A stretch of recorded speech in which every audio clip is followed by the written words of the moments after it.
आजकल चावल दुनिया भर में एक प्रमुख खाद्य फसल है और इसका उपयोग विभिन्न प्रकार के व्यंजनों में किया जाता है।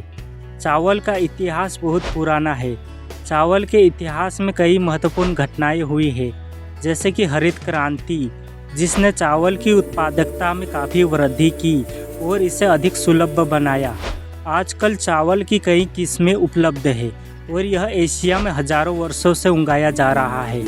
चावल की उत्पत्ति और विकास की प्रक्रिया में हजारों वर्षों का समय लगा है। चावल की उत्पत्ति जंगली चावल ओरिजा रूफी पोगन से हुई थी, जो एक जंगली घास है जो एशिया में पाई जाती है।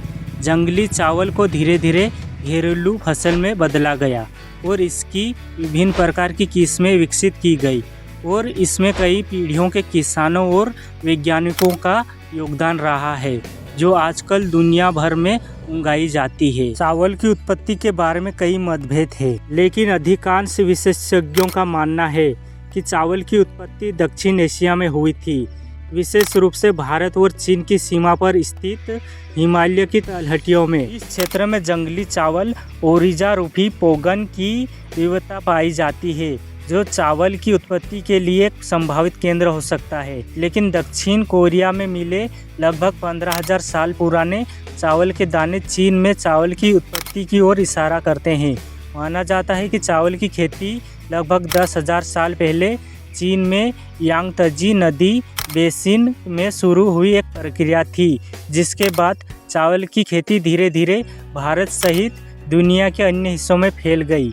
भारत में भी गंगा नदी के मैदानी इलाकों में भी लहुरा देवा जैसे पुरातात्विक स्थलों पर लगभग 9,000 साल पहले चावल की खेती के शुरुआती प्रमाण मिलते हैं। ओरिजा सटिवा चावल की सबसे आम प्रजाति है जो दुनिया भर में उगाई जाती है। इसकी कई किस्में हैं, जैसे कि बासमती, जापोनिका और इंडिका, जो विभिन्न क्षेत्रों में उगाई जाती है और विभिन्न प्रकार के चावल का उत्पाद करती है। चावल की खेती और प्रसंस्करण की तकनीक धीरे धीरे पूरे एशिया में फैल गई और यह कई देशों की संस्कृति और अर्थव्यवस्था का एक महत्वपूर्ण हिस्सा बन गई। चावल कार्बोहाइड्रेट का एक प्रमुख स्रोत है। भूरे चावल और सफ़ेद चावल में अंतर। भूरे चावल को साबुत अनाज माना जाता है और सफ़ेद चावल की तुलना में अधिक फाइबर, मैग्नीशियम, सेलेनियम और विटामिन बी से भरपूर होता है। सफ़ेद चावल में कुछ पोषक तत्व होते हैं जो फोलेट और कुछ मामलों में पोषक तत्वों से भरपूर माना जाता है, जो इसे एक स्वस्थ आहार का महत्वपूर्ण हिस्सा बनाता है। भूरे चावल को स्वास्थ्यप्रद विकल्प माना जाता है क्योंकि इसमें अधिक फाइबर और सूक्ष्म तत्व होते हैं, लेकिन सफ़ेद चावल में भी कई विटामिन और खनिज होते हैं।